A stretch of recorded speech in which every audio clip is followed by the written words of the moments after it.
Being mad at traffic doesn't make it move faster. Holding unforgiveness in your heart doesn't change what caused it in the first place. Like, low-key, get over it. How to be so unbothered that people genuinely start to wonder what is wrong with you. If you want to be magnetic, effortlessly graceful, you want to glide through life and be truly unbothered, this video is for you. The most interesting people I know, the most captivating people I know, the most you think twice about, you remember them. You have that feeling that like, oh dang, okay, this person is like an original thought kind of thing. They all have one thing in common, and it's the fact that they are high conviction people who know what they believe and they stand 10 toes down on what they believe, and you're not going to change what they believe. And they have these beliefs about every single area of their life. They don't move unless God says move. They don't go unless God says go. They're not reactive people. They're thoughtful people. They're graceful people. But what does this grace look like in real life? How do you actually embody it? Because these kinds of people are few and far in between, because nobody knows what they believe anymore. Very few people know what they believe and why they believe it, and they can come with the receipts of why they believe it. Most people are trapped in the cycle of, this is what happened on TikTok. This is what they said on TikTok. I saw this video. I saw this story. I saw this. And it's just someone's perspective played out as fact instead of something that they genuinely believe, something that is genuinely in line with their values and what they are truly convicted about, unwavering about, unshakable about. Stay with me, because by the end of this, you're going to know exactly how to stand 10 toes down within yourself. And people can feel that. It feels grounded, it feels safe, and it feels warm, and it feels empathetic, and it just feels good to be around. You trust that person inherently because they trust themselves and they've become someone who's trustworthy. Let's talk about how to transform your presence, okay? Your it factor, your it girl factor. Step 1, avoid the people who drain you. Yeah, avoid people who bring you down. Some people are like walking contaminants. You know what a contaminant is? It's that thing that contaminates water. It's that thing that pollutes the air. It's that C19. That's what a contaminant is. Some people are like that. So not by any fault of them. I mean, maybe it's their fault. Who knows? But they complain all the time. They're chronic complainers. They're just a bad vibe. You leave drained. They eat your energy for breakfast. They dream big, but they never actually do anything to move them in the direction of what they are dreaming about. They always have like a business idea. They always have like a plan, or they always have something that they could do if they had the willpower to do to get them where they want to go. They're people whose lives are constantly in some sort of, I don't know how to explain it. Like, it seems like it's chaos, but really nothing is happening. They live externally. They're not purpose driven, is what I mean. They're just kind of floating. Avoid them at all costs. Are you not purpose driven? Are you kind of floating? Avoid those kinds of people. Not with resentment, not with condemnation, where you're like, you're this kind of person, I can't be. No, just cool it. You cool it. Like, don't be a well that's constantly polluted by the words and energy of others. Spending time with God will fill you with living water. That's John 7:38. When you're filled already, you don't need validation. You don't need distraction. You don't need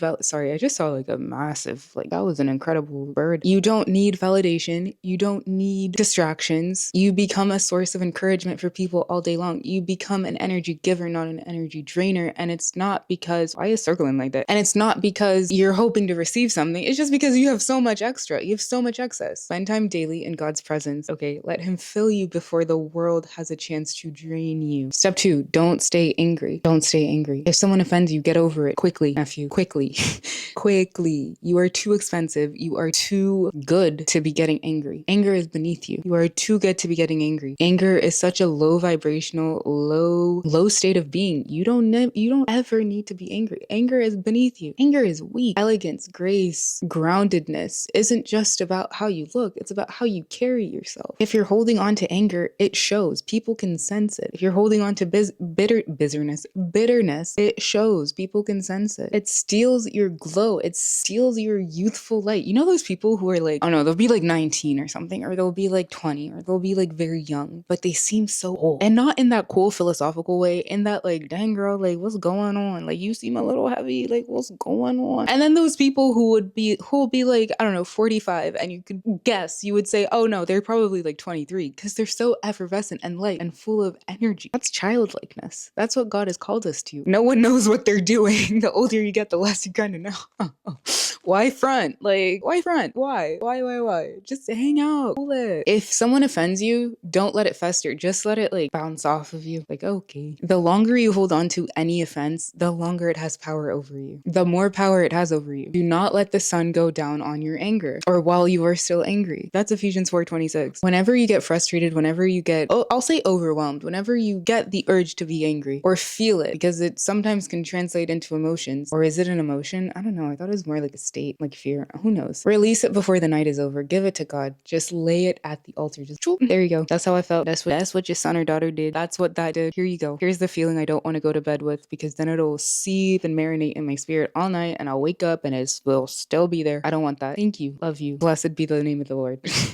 Make a habit of forgiving daily. Just pretend it never happened. Never happened. Never happened. Do you know what it feels like when someone says that you're very forgiving? Oh my God. It feels amazing. Choose freedom over resentment. And step 3, go with the flow. Go with the flow, or the flow is going to go with you. Your choice. Your choice. When things don't go your way, like, you don't panic. Do you panic? Do you complain? When things, like, just go where the water going to. As long as you're in the will of God, it's all right. He will deliver you. He will set you free. He will take care of anyone that's bothering you. He will just passenger princess status. Okay. Faith is peace. It means you're secure. Even that's why he's the Prince of Peace. It means you're secure even when you don't have all the answers. Make peace your number one priority. Nothing is worth your peace. Your peace is like an heirloom that you're going to pass down from generation to generation. That is the greatest inheritance. We are his inheritance. He is ours. Peace is the greatest thing that you can pass down. The greatest thing you can pass along. The greatest thing you can share. Protect your peace with everything that you have. Nothing is worth your peace. Absolutely nothing. There is not a thing in this world worth your peace. At all. At all. Grace is not just a look, it's a spirit. It's a disposition. It's the aura. It's the energy of someone who knows who they are in Christ. Oh my gosh. It's amazing. Everything stems from a heart at peace. Being unbothered, having strong convictions, having strong perspectives, being unbothered stems from peace. Stems from a heart of peace. You can only be bothered if you are in 20 million places. You get angry quickly. You are against the flow of life. You can't go with the flow. You're too rigid.